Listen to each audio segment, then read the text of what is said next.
Hello students, in today's lecture of AC machine design, we are going to see the design of an end rings, right? We are continuing with our topic of design of the rotor, and in that we are specifically seeing the design of a squirrel cage rotor, right? Now, when we talk about the squirrel cage rotor, we all know that in a squirrel cage rotor, there are slots on the rotor periphery, outer periphery of the rotor, okay, and in that slots the copper and aluminum bars are placed in a skewed position, right? So also we know that the resistance of the rotor, squirrel cage rotor, is very low. Why it is so? Because we know that in squirrel cage rotor these conductor bars are short circuited at both the ends. Another, they are short circuited with the help of a ring which is provided at both the ends of the rotor, and that ring is known as end ring, right? So our topic today is how to design that end ring. Okay, what are the considerations and what should be the current through the end ring, what should be its cross sectional area? These all the things we are going to see in this topic, in this lecture, right?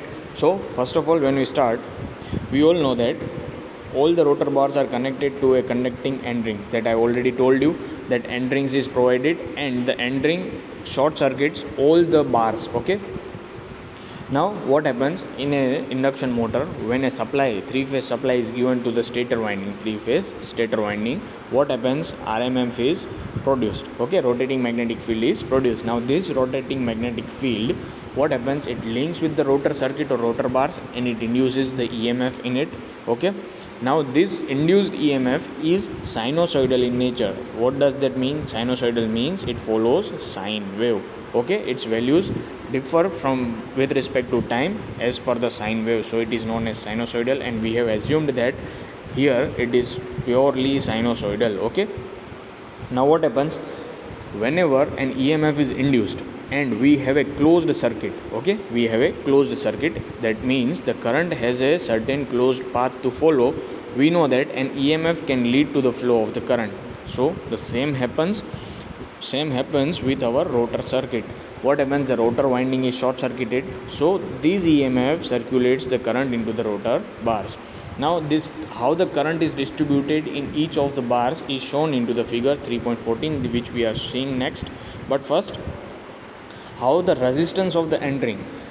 Should the end ring have resistance, or it should be made with a material that has a very less resistance? That we have to decide. Generally, when we are designing the end ring, okay, the end ring should have negligible resistance, that is, its resistance should be very less as compared to the bars. Okay, now we can imagine that the bars are made up of aluminum and copper, which are quite good conductors of electricity, and we want the resistance of our end rings to be less as compared to them also. So we can get the idea about the resistance of the end rings. That means it should not have, ideally it should not have any resistance, but which is not practically possible. Okay, so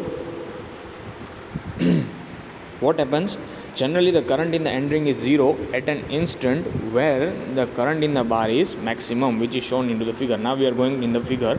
Here, as you can see, this and these are the end rings which are provided on both the sides of the rotor bars. Okay, and the in between these are the rotor bars. Okay, now here, as you can see, in each rotor bars the direction of the current is being shown, right? And here we have to take into consideration is this distance, that is nothing but the pole pitch. Now in between pole pitch, one more assumption that we have made is, we have seen that we have assumed that the current through the rotor bars is assumed to be sinusoidal, right? Now what we are assuming that the current through the end ring is also sinusoidal. Okay, now what we have to observe over here is, you can see this much area is one pole pitch. Okay, this much area is one pole pitch. Now in that also, if we divide this part, you can observe over here is, in one pole pitch, these are the total number of bars in between this. Okay, these are the total number of rotor bars. Now half of the rotor bars send the current in end ring in one direction. So this is the end ring, so these all the bars are sending the current in the downward direction, okay, through the end ring in this direction, and now this all the bars are sending the current in quite opposite direction, that is in the reverse direction. So what we are seeing over here is the rotor bars that are covered under the pole pitch. In that, half of the rotor bars are sending the current in one direction and half of the rotor bars are sending the current in the reverse direction. Okay, now as we move further, what IB max is the maximum current that passes through the bars under, that is rotor bars, maximum current passing through the rotor bar. Okay, now it is maximum simultaneously for all. It means the current through the end ring becomes maximum simultaneously for all the bars. Also it can be seen that half of the rotor bars send the current to the end ring in one direction and another in opposite direction, right? That we already discussed, that under one pole pitch we are having, suppose under one pole pitch we are having 10 rotor bars. Out of that, half of that is 5 and 5. If 5 are sending the current into the end ring in downward direction, the 5 will be sending it in the upward direction, right? So this is how it is, how the current distribution is there in the end rings. Okay, now we are going to the derivation part. The maximum value of the current in the end ring, okay, that we have seen, we have decided that IB max is the maximum current that passes through the, it's the maximum current that passes through each rotor bars. Now we are talking about the design of the end ring, so we are interested in the current through the end rings. So it is given by the equation IE max, maximum current passing through the end ring is given by bars per pole by 2. Okay, now what are bars per pole? We know that number of bars will be equal to the number of slots in the rotor. So SR by P, SR is nothing but slots in the rotor and P is nothing but the number of poles. So SR by P is nothing but our bars per pole, and current per bar is given by IB max, that we already decided, right? So we are getting the equation IE max, maximum current through the end ring, as SR upon 2P into IB max. Okay, fine, you got this equation. Bars per pole, how many bars will be available? So we are, number of bars will be equal to the number of rotor slots. Okay, and the number of, when we divide it by the number of poles, we are getting the bars per pole. Okay, so this equation we are getting, but in practice the current in the bar is not maximum, but it varies according to the sine law. So when we consider an average value of a sine wave that we have already seen in your basic classes, we will get an equation of 2 by pi, that is, when we multiply the maximum value with 0.637 or 2 by pi, we get the average value. So if we want IE max is equal to 2 by pi SR by P into IB max, this is the maximum value of the average, maximum value of the current passing through the end ring. Okay, now this was the average value, but generally when we are talking about a sinusoidal wave, we consider the values that are RMS. What is RMS? RMS can be given by maximum value upon root 2. Okay, this is how we are finding an RMS value of any AC quantity or alternating quantity, sinusoidal alternating quantity, Im by root 2. Im is nothing but the maximum value of that alternating quantity, right? So here the maximum bar current is given by IE max is equal to root 2 into IB. Now IB is what? Maximum current. Okay, so if we want, from this equation, if we want the maximum value, what we will do?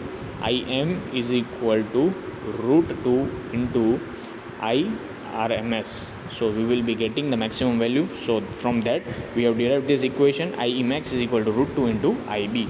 So IE max is equal to 2 by pi SR by 2P into root 2 into IB. Now if we want RMS value, this is the value of maximum value. Okay, it is nothing, this equation is nothing but the maximum value of the current passing through the end ring. Now if we want this value in RMS, what we will do, as I just now told you, that we have to divide maximum value by root 2. So we will be dividing this equation by root 2, we get this equation. Okay, we are dividing the maximum value of the current through the end ring by root 2. So when we divide it by root 2, what happens? we place this equation, root to cancel out, and we are getting the value of RMS value of the current through the end ring as SR upon 2P into IB amperes. So this is the RMS value of the current passing through end ring, right? So this was the derivation part. Now we will be discussing about the area of the end ring. Okay, now we will be discussing the area of the end ring. Now area of the end ring can be assumed. Now this equation we are encountering many times up till now. It is a simple equation of the current density. I is equal to delta is equal to I by A. I am repeating this again and again because it is useful to you. And now if we want the area, what we will do, we will take A on the other side and delta on this side, so we will be getting I upon delta. Okay, and you have to see that they are simply changing the notations. If we are doing it for the rotor, then there will be, it is delta R. If it is for stator, if it delta S. Okay, and here we are deriving it for end rings, so delta E is equal to IE upon AE, that is the area of the end ring, right? So this is the equation of the current density, and we are interested in cross sectional area, so we will be taking A on this side, so we get equation AE is equal to IE upon delta E, where delta E is nothing but the current density in the end ring, right? So what happens, delta E should be selected in such a way that the desired value of the rotor resistance is obtained. Okay, delta E should be selected in such a way that the resistance of the rotor should not be very high or should not be very less. It should be as per our requirement. Now one more thing that we have to remember is, when we consider the entire rotor, the end rings are nothing but the extreme end of the rotors, right? And the ventilation is much better on the end rings as compared to that of in between the rotor, right?